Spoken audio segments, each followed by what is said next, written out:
This video is based on Lingshan Hermit's work. This is a conception that ought to be written into the textbooks of the whole world and read by everyone from childhood. All rights reserved. Any infringement will be pursued. On the whole, as modern people, a great many of our thoughts and sufferings are founded upon one enormous false premise. It is this: that our life is inherently painful, inherently full of all manner of uncertainty, full of all manner of unknown, gnawing afflictions.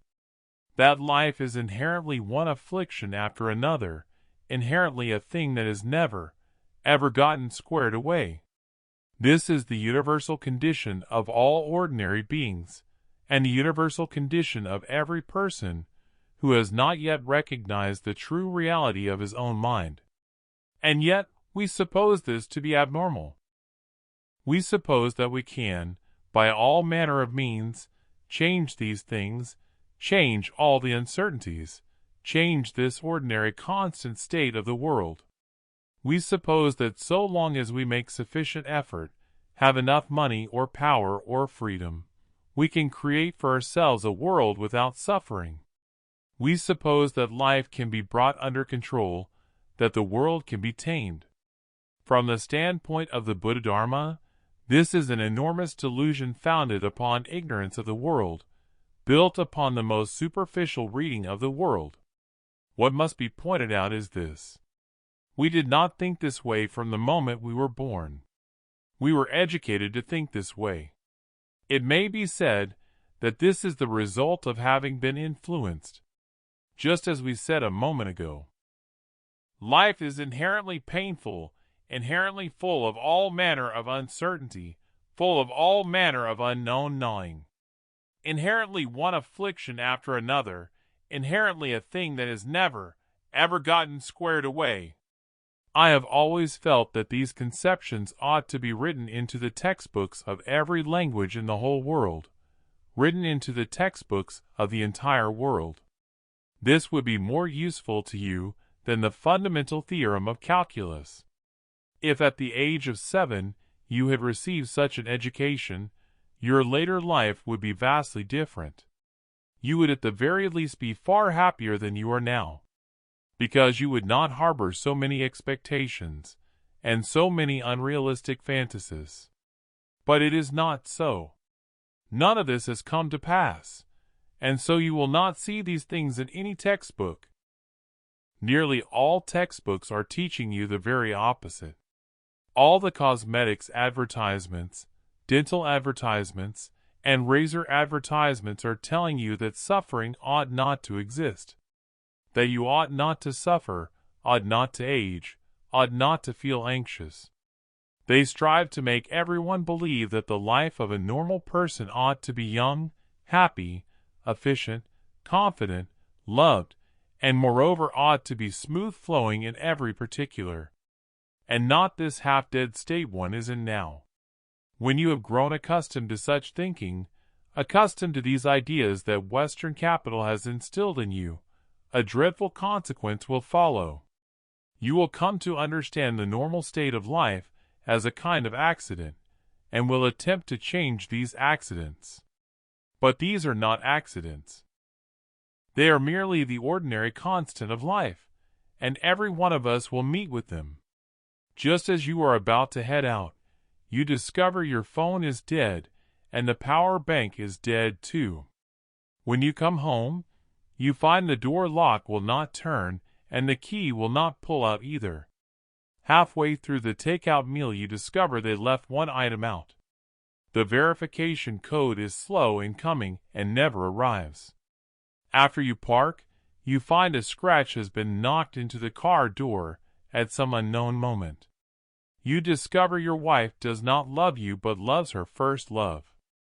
And so you are agonizing over whether you ought to get a paternity test. All of these are the ordinary constant of an ordinary person's life. They are the life we must face. But if you have already grown accustomed to the former kind of thinking, you will understand these as things that ought not to happen, and will try to smooth it all out, to keep them from happening.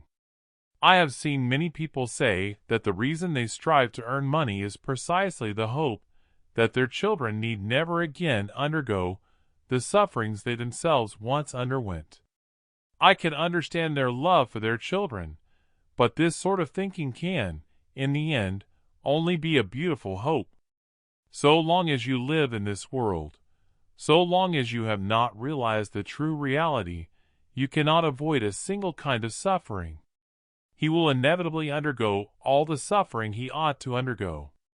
From swollen gums to aching soles, to a hand cut by paper, to being abandoned and rejected. Western culture strives to make us believe that the world can be free of suffering, to make us believe that suffering is wrong. But strenuously instilling these things usually only makes us suffer all the more. Because upon your original suffering you will add a further layer of the suffering of disappointment and of blaming the world. Beneath this enormous misunderstanding, many people will lay the blame for their own suffering upon others, blame it on their financial means, blame it on their family of origin, blame it on the other party not being good enough, and even blame it on gender oppression or on Trump's policies. They feel that if only they could change these things, they would be happy. But even if these are changed, you will still not be happy, because all of these sufferings are caused by the self, caused by ignorance.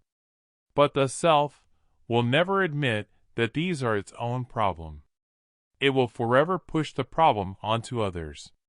It makes you suppose that it is because of others' errors, because you lack certain things, because you are not free enough or strong enough, that you are therefore unhappy.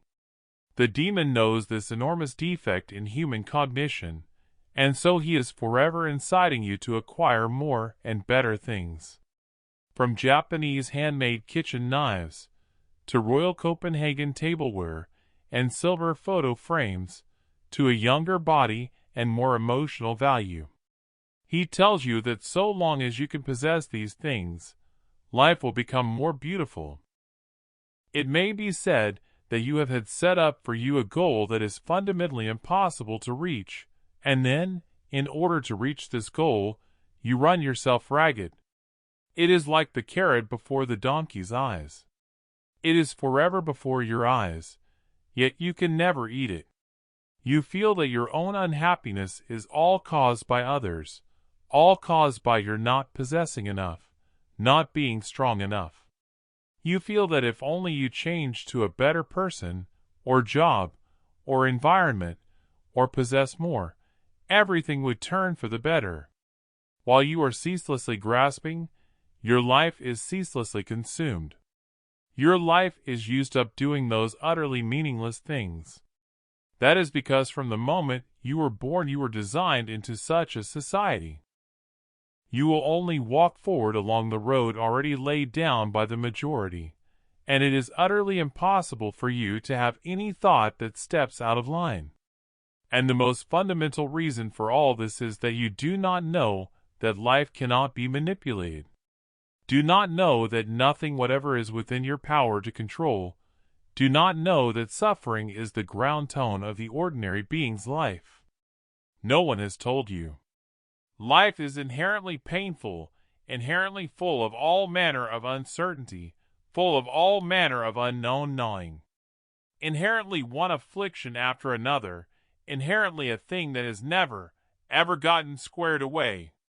And so you do battle with the true reality. But in fact, to know these things may, on the contrary, let you sleep more soundly. Someone once told me that he now had a greater sense of security than in the past. I think he had probably been misled by a brief spell of settled days. There is simply no such thing in this world as a sense of security.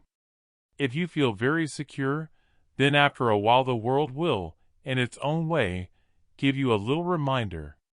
This is merely your illusion. So you had best grow accustomed to a world without any sense of security. Grow accustomed to a world full of all manner of uncertainty, full of all manner of unknown, gnawing afflictions. Because, Compared to the world that the perfume advertisement displays to you, this is the real world and the real life.